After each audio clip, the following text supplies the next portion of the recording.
तो चलिए बच्चों, आज हम लोग पढ़ेंगे कॉम्प्लेक्स नंबर में कॉम्प्लेक्स प्लेन या आर्गन्ड प्लेन। ठीक है, कॉम्प्लेक्स प्लेन या आर्गन्ड प्लेन, इनका डिफिनेशन हम लोग पहले जान लेते हैं। The plane in which complex number can be represented is called complex plane या आर्गन्ड प्लेन। ठीक है, ऐसा प्लेन जिसको हम कॉम्प्लेक्स नंबर में रिप्रेजेंट कर सकते हैं उसे हम आर्गन्ड प्लेन या कॉम्प्लेक्स प्लेन कहते हैं। ठीक है, तो इसके लिए हम कार्टेशियन प्लेन 9th क्लास में पढ़े थे।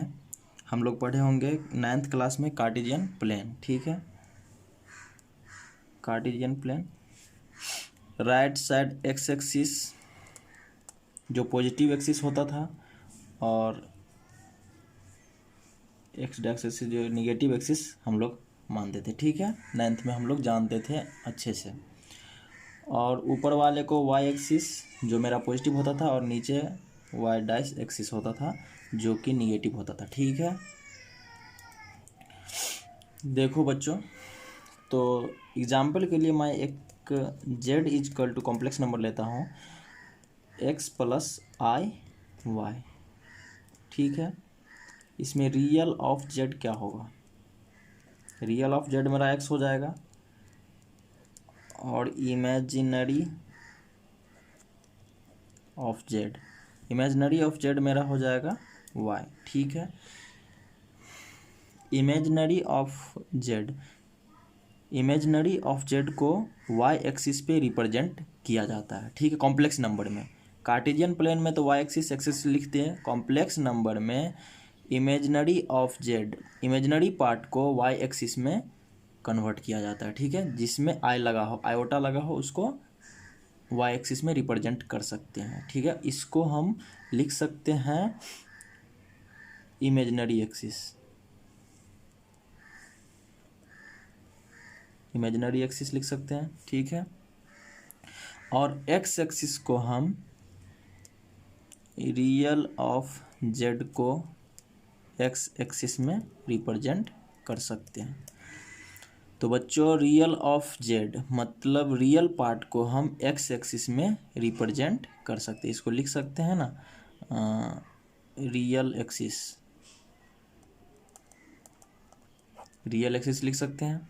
ठीक है, यहाँ तक तो आप लोग अच्छे से समझ गए होंगे। उसके बाद देखिए,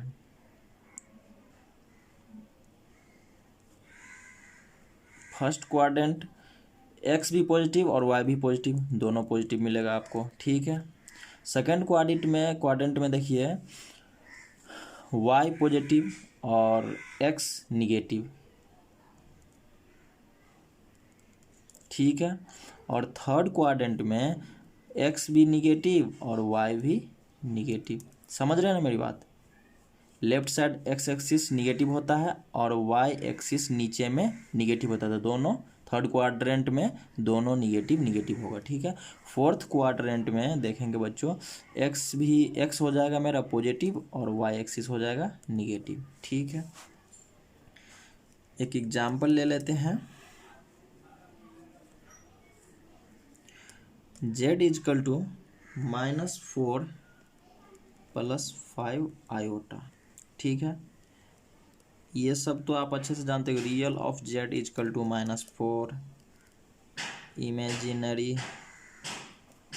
imaginary of Z is equal to 5। ठीक है, रियल ऑफ जेड -4 है, means X axis left side negative है और इमेजिनरी एक्सिस 5 है। ठीक है बच्चों, तो कौन सी क्वाड्रेंट में होगा? Second quadrant. एक्स हो जाएगा मेरा निगेटिव और वाई हो जाएगा मेरा पॉजिटिव। ठीक है, इसको हम एक्स एक्सिस पे रिप्रेजेंट करेंगे और इसको वाई एक्सिस पे। तो वाई एक्सिस मेरा पॉजिटिव और एक्स एक्सिस मेरा निगेटिव, तो मेरा सेकेंड क्वाड्रेंट ये हो गया। सेकेंड क्वाड्रेंट को फॉलो करेगा। ठीक है, एक एग्जाम्पल और ले लेते हैं। Z is equal to -7 - 5 iota. ठीक है बच्चों, अब इसका रियल ऑफ जेड हो जाएगा -7 और इमेजिनरी ऑफ जेड हो जाएगा -5।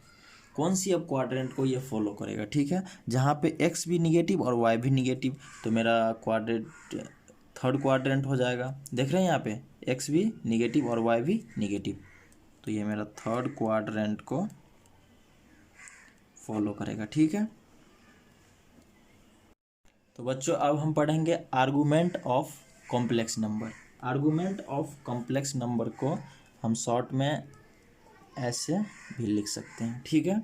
Argument of complex number, suppose Z is equal to X plus iota Y, ठीक है, मान लेते हैं X plus iota Y. Cartesian एक प्लेन खींचेंगे, ठीक है, एक्स एक्सिस वाई एक्सिस, ठीक है, एक्स प्लस आई वाई है, ठीक है, जो यहाँ पर एक पॉइंट क्रिएट करता है एक्स वाई का, जिसका नाम हम पी देते हैं एक्स वाई, ठीक है।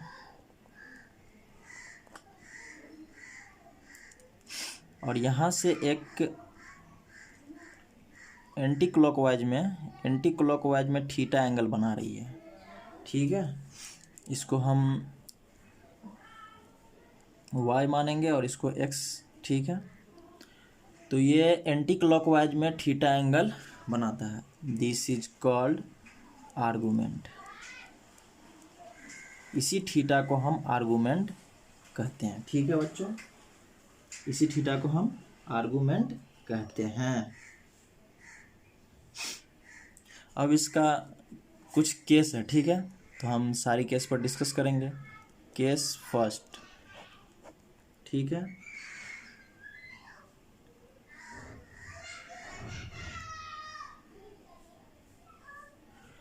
मान लो कॉम्प्लेक्स नंबर लाइज करता है फर्स्ट क्वाड्रेंट में, ठीक है, मान लो कॉम्प्लेक्स नंबर लाइज करता है फर्स्ट क्वाड्रेंट में, Z is equal to X plus I Y है, जो कि लाइज करता है फर्स्ट क्वाड्रेंट में, ठीक है बच्चों।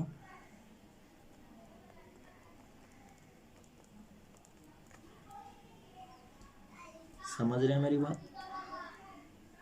जो एंटी क्लॉकवाइज में अल्फा एंगल बना रहा है, अल्फा एंगल बना रहा है, तो इसका हमको बोला जाए कि आर्गूमेंट ऑफ जेड क्या होगा।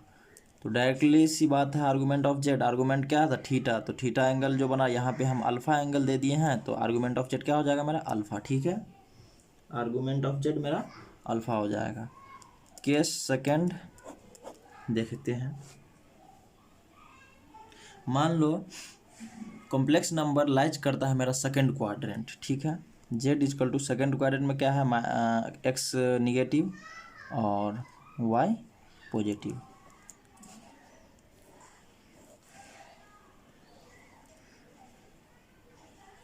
मान लो अल्फा है, निगेटिव एक्स एक्सिस से अल्फा बना रहा है एंगल, ठीक है, बट मुझे तो पॉजिटिव एक्स एक्सिस से एंगल चाहिए ना, एंटी क्लॉकवाइज में पॉजिटिव एक्स एक्सिस से मुझे एंगल चाहिए, ठीक है। तो पॉजिटिव एक्स एक्सिस से क्या होगा, 180 में से हमको क्या करना होगा, अल्फ़ा को माइनस करना होगा, ठीक है, क्या हो जाएगा मेरा 180 पाई माइनस अल्फ़ा, तो मेरा ये हो जाएगा आर्गूमेंट ऑफ जेड क्या हो जाएगा मेरा, ये पाई माइनस अल्फ़ा। समझ रहे बात को? एंटी क्लॉकवाइज में चलना है मुझे, और पॉजिटिव एक्स एक्सिस से आर्गूमेंट का वैल्यू निकालना है, ठीक है। केस थर्ड देखेंगे, जब थर्ड क्वाड्रेंट में मेरा कॉम्प्लेक्स नंबर लाइज करता हो तब क्या होगा, Z is equal to minus X minus I Y, ठीक है बच्चों।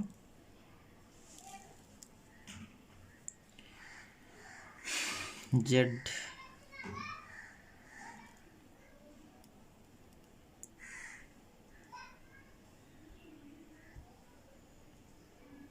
वन 180, ये सपोज कर लो कि मेरा ये अल्फ़ा है,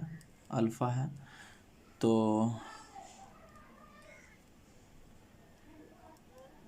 अल्फ़ा है ये, तो मेरा क्या हो जाएगा 180, इसको भी माइनस करेंगे 180 में से अल्फ़ा को माइनस कर देंगे। जब क्लॉकवाइज चलेंगे ना तो हमेशा निगेटिव लग जाता है, ठीक है, तो क्या हो जाएगा मेरा ये आर्गूमेंट इजकल टू कितना हो जाएगा, argument of Z is equal to क्या हो जाएगा, पाई माइनस अल्फ़ा। ये तो 180 में से अल्फ़ा को माइनस करेंगे, और जब क्लॉकवाइज में चलेंगे, एंटी क्लॉकवाइज में हमेशा, एंटी क्लॉकवाइज से चलेंगे तो हमेशा पॉजिटिव, और जब क्लॉकवाइज से चलेंगे तो हमेशा निगेटिव होगा।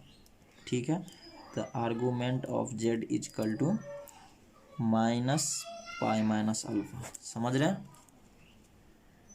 देखिए केस 4 देख लेते हैं हम लोग। ठीक है, केस 4 में जब क्या होगा, जब कॉम्प्लेक्स नंबर में ना फोर्थ क्वाड्रेंट में लाइज करेगा तो क्या होगा। ठीक है, फोर्थ क्वाड्रेंट के लिए कार्टेशियन प्लेन खींचेंगे, ये गलत हो गया, इसको काट दो।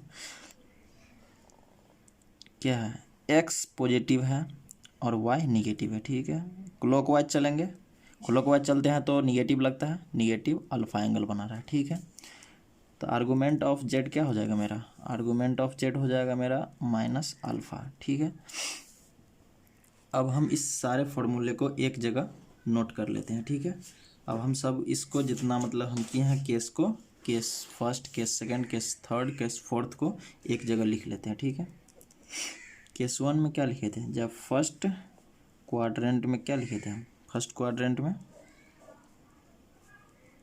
एक्स वाई जो अल्फ़ा एंगल बनाता है। ठीक है, इसका आर्गूमेंट ऑफ जेड क्या लिखे थे, अल्फ़ा होगा। ठीक है, ये फॉर्मूला हो गया बच्चों। ठीक है, रटने की कोई ज़रूरत नहीं है, खुद ब खुद निकाल सकते हैं आप, समझ लिए। ठीक है, केस सेकंड में हम बताए थे सेकंड क्वाड्रेंट, सेकंड क्वाड्रेंट में हम ये अल्फ़ा एंगल बना रहा था, ये निगेटिव एक्स एक्सिस से, बट हमको तो पॉजिटिव एक्स एक्सिस से चाहिए, तो 180 में से अल्फ़ा को निगेटिव कर देंगे। ठीक है, तो आर्गूमेंट ऑफ जेड कितना निकला था मेरा यहाँ पे, आर्गूमेंट ऑफ जेड हो जाएगा मेरा पाई माइनस अल्फ़ा। ठीक है, दूसरा फॉर्मूला हो गया मेरा। थर्ड केस में हम ये बताए थे, थर्ड क्वाड्रेंट में जब होगा मेरा, ठीक है, थर्ड क्वाड्रेंट में हो जाएगा तो क्लॉकवाइज चलेंगे, क्लॉकवाइज चलेंगे तो 180 में से अल्फ़ा को निगेटिव करेंगे, तो क्लॉकवाइज चलेंगे तो निगेटिव आएगा। ठीक है, तो argument of Z is equal to, clockwise चल रहे हैं, एंटी क्लॉकवाइज पॉजिटिव चलेंगे, और जब हम क्लॉकवाइज चलेंगे तो निगेटिव आएगा। ठीक है, तो निगेटिव 180 में से अल्फ़ा को माइनस कर देंगे। ठीक है बच्चों, फोर्थ क्वाड्रेंट में जब होंगे हम, फोर्थ क्वाड्रेंट के लिए देखें, अल्फ़ा एंगल बना रहा है वो भी क्लॉकवाइज से, तो माइनस अल्फ़ा हो जाएगा, डायरेक्टली लिख देते हैं argument of Z is equal to minus alpha. समझ रहे मेरी बात?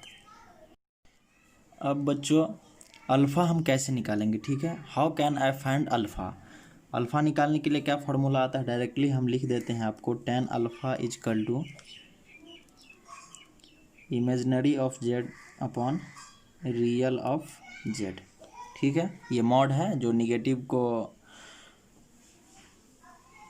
रिमूव करता है। ठीक है, वह वाली मॉड लगा हुआ है यहाँ पे। तो अगर आप ये जानेंगे कि ये आया कैसे, तो इसके लिए भी वेरी सिंपल है, कोई दिक्कत नहीं है, हम बता रहे हैं आपको। एक्स एक्सिस हो गया, Y axis, Z is equal to X plus I Y given है। ठीक है, यहाँ पर एक पॉइंट है जो एक्स वाई है। ठीक है, और यहाँ पर ये हो जाएगा मेरा वाई एक्सिस और एक्स एक्सिस। ठीक है, और ये मेरा एंटी क्लॉकवाइज में अल्फ़ा एंगल बना रहा है। जब हम tan अल्फ़ा निकालेंगे तो क्या हो जाएगा, y अपॉन एक्स होगा, y क्या होगा, इमेजनरी एक्सिस हो जाएगा ना, तो यही लिखे हैं imaginary of Z upon real of Z. आ गया tan अल्फ़ा का फॉर्मूला, समझ रहे हैं आप लोग? ठीक है, चलिए अब हम क्वेश्चन पे जाते हैं। क्वेश्चन में हमसे क्या क्या पूछेंगे, क्या क्या फाइंड करने के लिए बोलेंगे, ये देखते हैं। फाइंड द मॉडुलस, मॉडुलस पूछ सकते हैं हमसे। ठीक है, इसके बाद आर्गूमेंट पूछेंगे हमसे, और पोलर फॉर्म, पोलर फॉर्म पूछेंगे। ठीक है, एक क्वेश्चन में ये 3 स्टेप करना होगा, ठीक है। मॉडुलस निकालना होगा फर्स्ट ऑफ ऑल, उसके बाद आर्गूमेंट निकालना है, उसके बाद पोलर फॉर्म में कन्वर्ट करेंगे, ठीक है। एक क्वेश्चन है -2 + 2i√3, ठीक है। इसको स्टैंडर्ड फॉर्म में लिख देते हैं। z = -2 + 2√3i। सबसे पहले बच्चों हम क्या निकालेंगे, इसको मॉड निकालेंगे। मॉडुलस तो हम बता चुके हैं ना आपको वीडियो लेक्चर नंबर 3 में, ठीक है। अगर नहीं देखे हैं तो आप लोग वीडियो लेक्चर नंबर 3 को देखिए, हम वीडियो के डिस्क्रिप्शन में लिंक दे देंगे, ठीक है। यहाँ से आप क्लिक करके पार्ट 3 को देख ले जा करके, उसके बाद आपको मॉडुलस अच्छे से समझ में आ जाएगा, ठीक है। तो सबसे पहले हमको यहाँ पे मॉडुलस निकालना होगा। तो मॉडुलस के लिए हम बताते हैं, मॉडुलस को डिनोट करते हैं आर से, ठीक है। मॉडुलस को हम मॉडुलस ऑफ जेड को रिप्रेजेंट करते हैं आर से, स्मॉल आर से, ठीक है। ये याद रखना है। √2 का होल स्क्वायर + 2√3 का होल स्क्वायर, ठीक है। ये कहाँ कैसे हुआ वो हम मॉडुलस वाले चैप्टर में पढ़ा चुके हैं आप लोगों को। -2 का स्क्वायर कितना हो जाएगा 4, √4 + 2 का स्क्वायर 4 और √3 का स्क्वायर करोगे रूट हट जाएगा, तो 4 को 3 से मल्टीप्लाई 12, 16 हो जाएगा। 16 का रूट हो जाएगा 4, ठीक है। तो r = मेरा आ गया 4, जिसको हम मॉडुलस ऑफ z = 4, दोनों बात सेम है, ठीक है। अब हम सॉल्व करने जा रहे हैं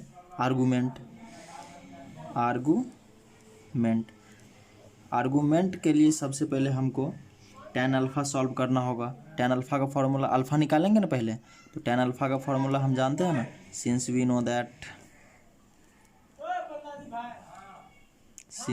that tan alpha = modulus imaginary of z बट्टा रियल ऑफ z, ठीक है। तो tan अल्फ़ा = कितना हो जाएगा, इमेजिनरी ऑफ z कितना है जिसमें आयोटा लगा हो, ठीक है। 2√3/-2, 2 से 2 कट कैंसिल हो जाएगा, तो बचेगा कितना मेरा -√3। मॉड हमेशा माइनस को खा जाता है, वो पता है आपको, तो √3 उगल देगा, ठीक है। तो tan अल्फ़ा = √3। √3 कितना का वैल्यू होता है tan में, tan 60 डिग्री का वैल्यू होता है। tan अल्फ़ा = tan 60 डिग्री को हम लिख सकते हैं π/3, tan कैंसिल, अल्फ़ा = π/3, ठीक है। तो ठीक है, मेरा π/3 आया था, ठीक है। अल्फ़ा = मेरा कितना आया π/3, ठीक है। π/3 आ गया। अब हमको क्या चाहिए, आर्गूमेंट ऑफ z =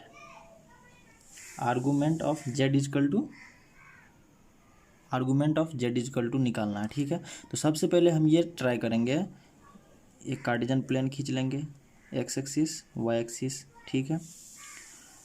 पॉजिटिव होता था फर्स्ट क्वाड्रेंट में, और सेकंड क्वाड्रेंट में y पॉजिटिव और x निगेटिव और y पॉजिटिव। थर्ड क्वाड्रेंट में x भी निगेटिव और y भी निगेटिव।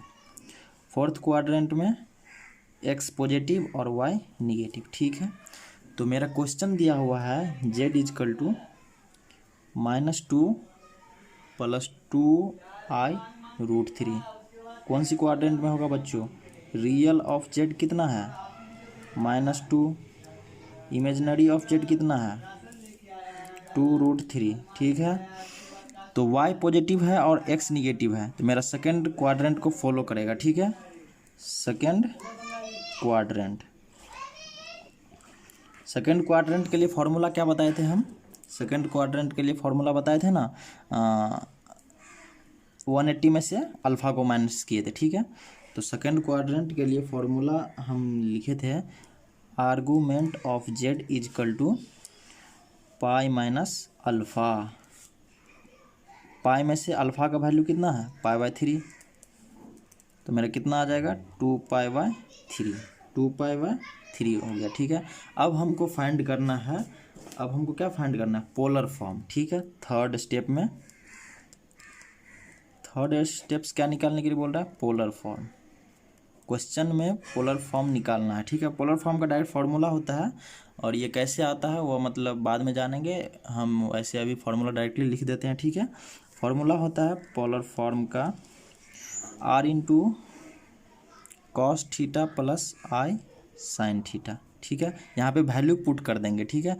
r का कितना वैल्यू आया था, r का वैल्यू आया था ना इधर, r का वैल्यू हम निकाले थे जहाँ पे मॉडुलस निकाले थे, r का वैल्यू 4, मॉडुलस ऑफ z को r से डिनोट करते हैं, ठीक है। तो कितना हो जाएगा मेरा 4 और थीटा आर्गूमेंट, तो आर्गूमेंट कितना हो जाएगा मेरा cos 2π/3 प्लस आई साइन 2π/3। थीटा को ही आर्गूमेंट ऑफ जेड बोलते हैं, ठीक है। यही मेरा आंसर हो गया, इसको ज़्यादा सॉल्व नहीं करेंगे, ठीक है। तो चलिए बच्चों एक क्वेश्चन और हम कर लेते हैं, ठीक है। क्वेश्चन नंबर 2 करते हैं। दिया हुआ z is equal to -3√2 plus 3√2i, ठीक है। हमको बोला जा रहा है कि find modulus argument polar form.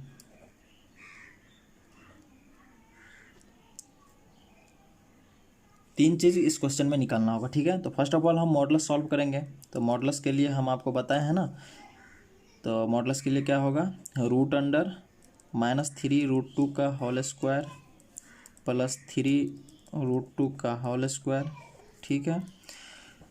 तो -3 का होल स्क्वायर करेंगे तो कितना आएगा स्क्वायर 9, और √2 तो 18 प्लस 18 ये भी हो जाएगा 36 का रूट होता है 6, ठीक है। Modulus of Z is equal to 6, इसी को हम आर भी कहते हैं, ठीक है, जो आगे हम लोग को काम देगा, ठीक है, आर पोलर फॉर्म में। अब हम सॉल्व करेंगे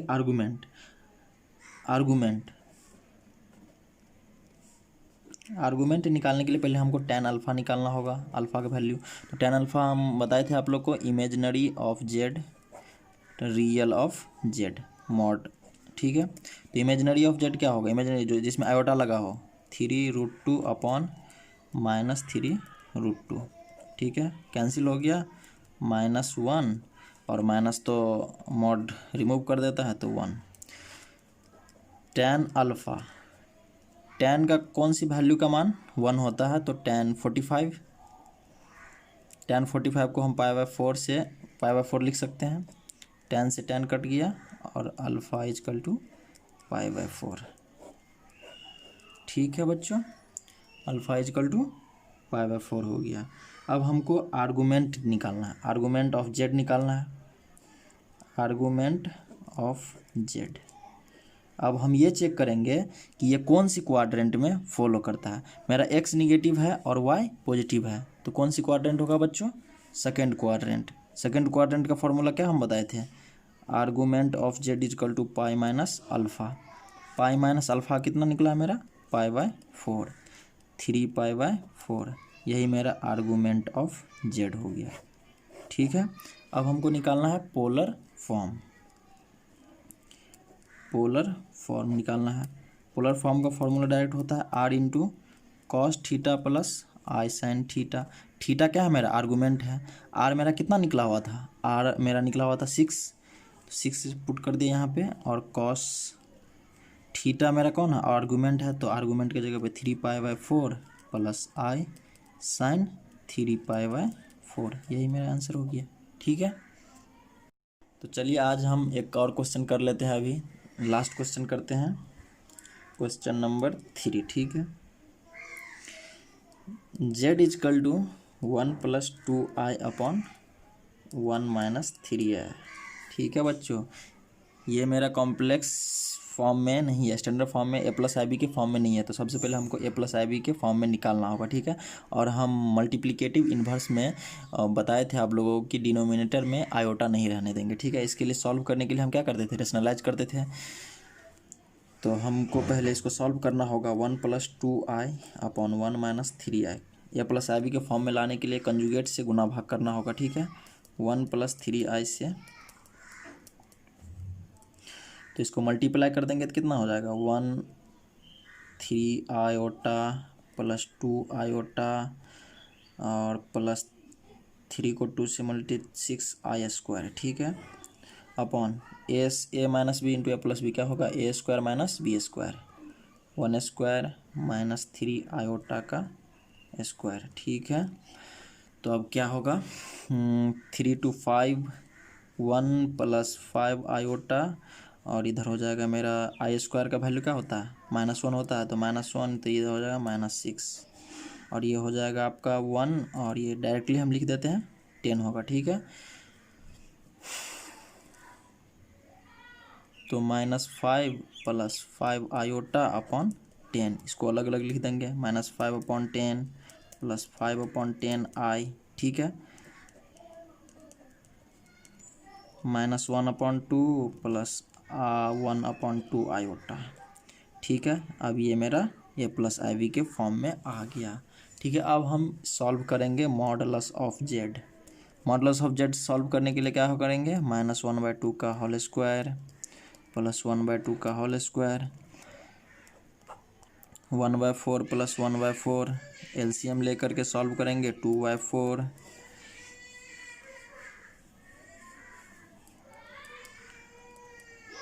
तो 1/√2 मेरा मॉडुलस ऑफ जेड कितना होगा 1/√2। समझ गया बात, 1/√2 हो गया मेरा modulus of Z.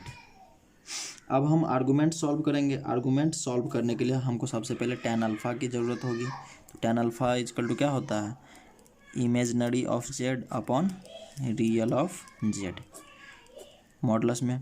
Imaginary of Z क्या हो जाएगा कौन सी हो जाएगा जिसमें आयोटा लगा हो 1/2 बाय -1/2 कैंसिल हो जाएगा और -1 ये 1 हो जाएगा।